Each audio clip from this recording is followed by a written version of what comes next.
नमः शिवाय। शिवाय नमः। हर हर महादेव। सबसे पहले विभिन्न आदिनम से जुड़े आप सभी पूज्य संतों का मैं शीश झुकाकर अभिनंदन करता हूं। आज मेरे निवास स्थान पर आपके चरण पड़े हैं। ये मेरे लिए बहुत सौभाग्य की बात है। ये भगवान शिव की कृपा है जिसकी वजह से मुझे एक साथ आप सभी शिव भक्तों के दर्शन करने का मौका मिला है। मुझे इस बात की भी बहुत खुशी है कि कल नए संसद भवन के लोकार्पण के समय आप सभी वहां साक्षात आकर के आशीर्वाद देने वाले हैं। पूज्य संतगण, हम सभी जानते हैं कि हमारे स्वतंत्रता संग्राम में तमिलनाडु की कितनी महत्वपूर्ण भूमिका रही है। वीर मंगई वेलु नाचियार से लेकर मर्द भाइयों तक, सुब्रमण्यम भारती से लेकर नेताजी सुभाष चंद्र बोस के साथ जुड़ने वाले अनेकों तमिल लोगों तक हर युग में तमिलनाडु भारतीय राष्ट्रवाद का गढ़ रहा है। तमिल लोगों के दिल में हमेशा से मां भारती की सेवा की, भारत के कल्याण की भावना रही है। बावजूद इसके ये बहुत दुर्भाग्यपूर्ण है कि भारत की आजादी में तमिल लोगों के योगदान को वो महत्व नहीं दिया गया जो दिया जाना चाहिए था। अब बीजेपी ने इस विषय को प्रमुखता से उठाना शुरू किया है। अब देश के लोगों को भी पता चल रहा है कि महान तमिल परंपरा और राष्ट्रभक्ति के प्रतीक तमिलनाडु के साथ क्या व्यवहार हुआ था।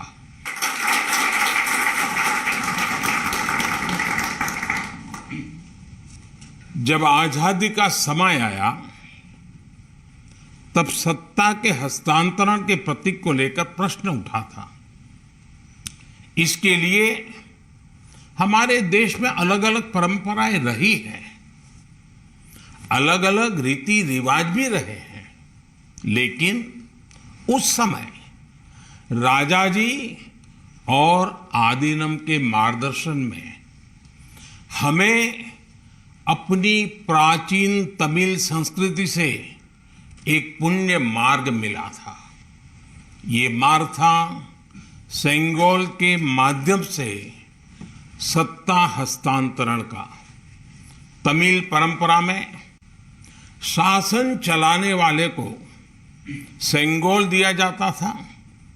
सेंगोल इस बात का प्रतीक था कि उसे धारण करने वाले व्यक्ति पर देश के कल्याण की जिम्मेदारी है और वो कभी कर्तव्य के मार्ग से विचलित नहीं होगा। सत्ता हस्तांतरण के प्रतीक के तौर पर तब 1947 में 1947 में पवित्र तिरुवावड़ुतुरई आदीनम द्वारा एक विशेष सेंगोल तैयार किया गया था। आज उस दौर की तस्वीरें हमें याद दिला रही हैं कि तमिल संस्कृति और आधुनिक लोकतंत्र के रूप में भारत की नियति के बीच कितना भावुक और आत्मीय संबंध रहा है। आज उन गहरे संबंधों की गाथा इतिहास के दबे हुए पन्नों से बाहर निकलकर एक बार फिर जीवंत हो उठी है।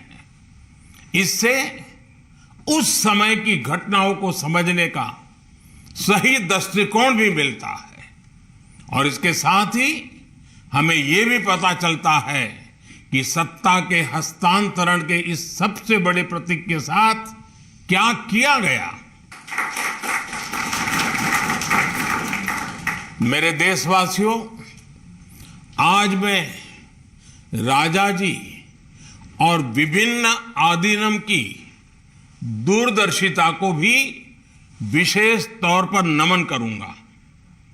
आदीनम के एक सेंगोल ने भारत को सैकड़ों वर्षों की गुलामी के हर प्रतीक से मुक्ति दिलाने की शुरुआत कर दी थी।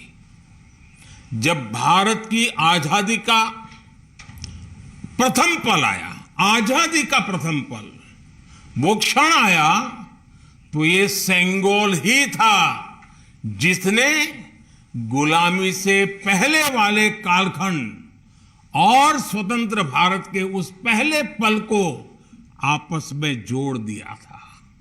इसलिए इस पवित्र सेंगोल का महत्व सिर्फ इतना ही नहीं है कि ये 1947 में हस्तांतरण का प्रतीक बना था। इस सेंगोल का महत्व इसलिए भी है क्योंकि इसने गुलामी के पहले वाले गौरवशाली भारत से, उसकी परंपराओं से स्वतंत्र भारत के भविष्य को कनेक्ट कर दिया था। अच्छा होता कि आजादी के बाद इस पूज्य सेंगोल को पर्याप्त मान सम्मान दिया जाता, इसे गौरवमय स्थान दिया जाता।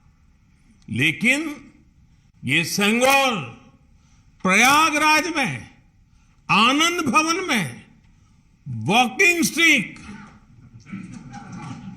यानी पैदल चलने पर सहारा देने वाली छड़ी कहकर प्रदर्शनी के लिए रख दिया गया था। आपका ये सेवक और हमारी सरकार अब उस सेंगोल को आनंद भवन से निकाल कर लाई है। आज आजादी के उस प्रथम पल को नए संसद भवन में सेंगोल की स्थापना के समय हमें फिर से पुनर्जीवित करने का मौका मिला है। लोकतंत्र के मंदिर में आज सेंगोल को उसका उचित स्थान मिल रहा है। मुझे खुशी है कि अब भारत की महान परंपरा के प्रतीक उसी सेंगोल को नए संसद भवन में स्थापित किया जाएगा। ये सेंगोल इस बात की याद दिलाता रहेगा कि हमें कर्तव्य पथ पर चलना है, जनता जनार्दन के प्रति जवाबदेह बने रहना है। पूज्य संतगण, आदीनम की महान प्रेरक परंपरा साक्षात सात्विक ऊर्जा का प्रतीक है। आप सभी संत शैव परंपरा के अनुयायी हैं। आपके दर्शन में जो एक भारत श्रेष्ठ भारत की भावना है, वो स्वयं भारत की एकता और अखंडता का प्रतिबिंब है। आपके कई आदीनम के नामों में ही इसकी झलक मिल जाती है। आपके कुछ आदीनम के नाम में कैलाश का उल्लेख है। ये पवित्र पर्वत तमिलनाडु से बहुत दूर हिमालय में है, फिर भी ये आपके हृदय के करीब है। शैव सिद्धांत के प्रसिद्ध संतों में से एक तिरुमूलर के बारे में कहा जाता है कि वो कैलाश पर्वत से शिव भक्ति का प्रसार करने के लिए तमिलनाडु आए थे।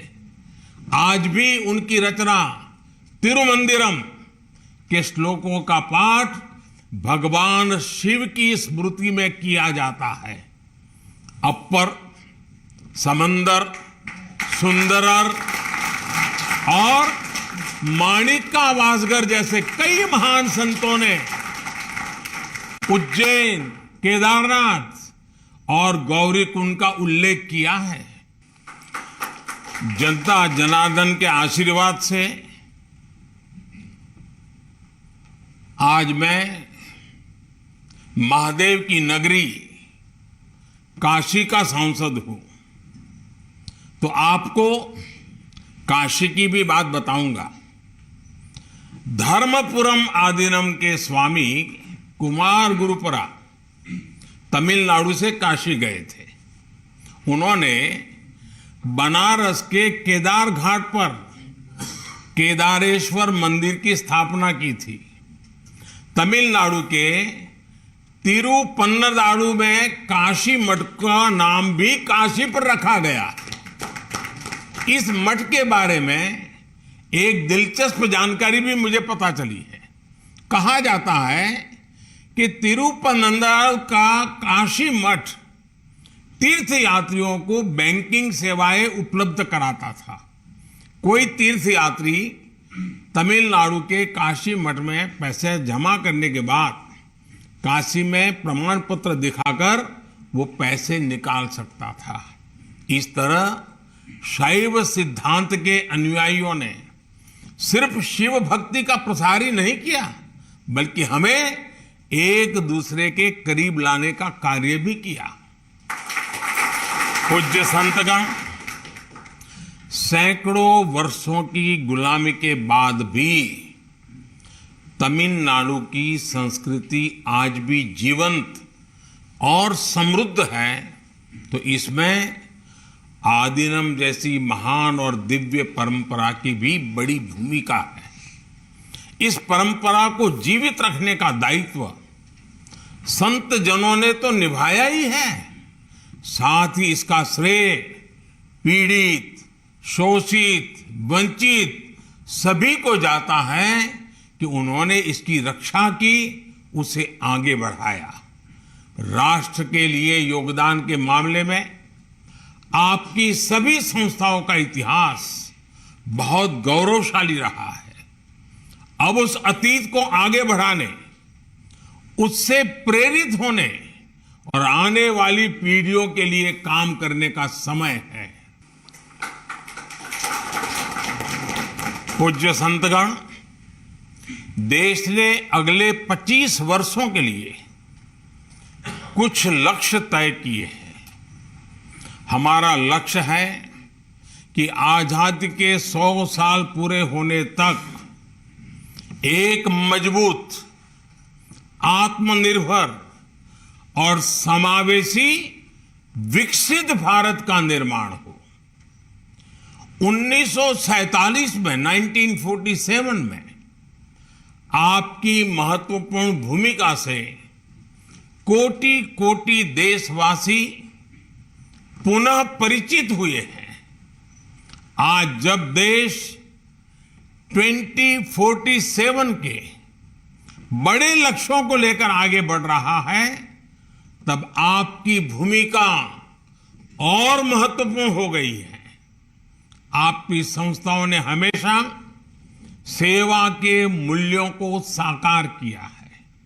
आपने लोगों को एक दूसरे से जोड़ने का, उनमें समानता का भाव पैदा करने का बड़ा उदाहरण पेश किया है। भारत जितना एकजुट होगा उतना ही मजबूत होगा। इसलिए हमारी प्रगति के रास्ते में रुकावटें पैदा करने वाले तरह तरह की चुनौतियां खड़ी करेंगे। जिन्हें भारत की उन्नति खटकती है, वो सबसे पहले हमारी एकता को ही तोड़ने की कोशिश करेंगे। लेकिन मुझे विश्वास है कि देश को आपकी संस्थाओं से आध्यात्मिकता और सामाजिकता की जो शक्ति मिल रही है, उससे हम हर चुनौती का सामना कर लेंगे। मैं फिर एक बार आप मेरे यहां पधारे, आप सबने आशीर्वाद दिए, ये मेरा सौभाग्य है। मैं फिर एक बार आप सबका हृदय से आभार व्यक्त करता हूं, आप सबको प्रणाम करता हूं। नए संसद भवन के लोकार्पण के अवसर पर आप सब यहां आए और हमें आशीर्वाद दिया, इससे बड़ा सौभाग्य कोई हो नहीं सकता है। और इसलिए मैं जितना धन्यवाद करूं उतना कम है। फिर एक बार आप सबको प्रणाम करता हूं। ओम नमः शिवाय। वणक्कम।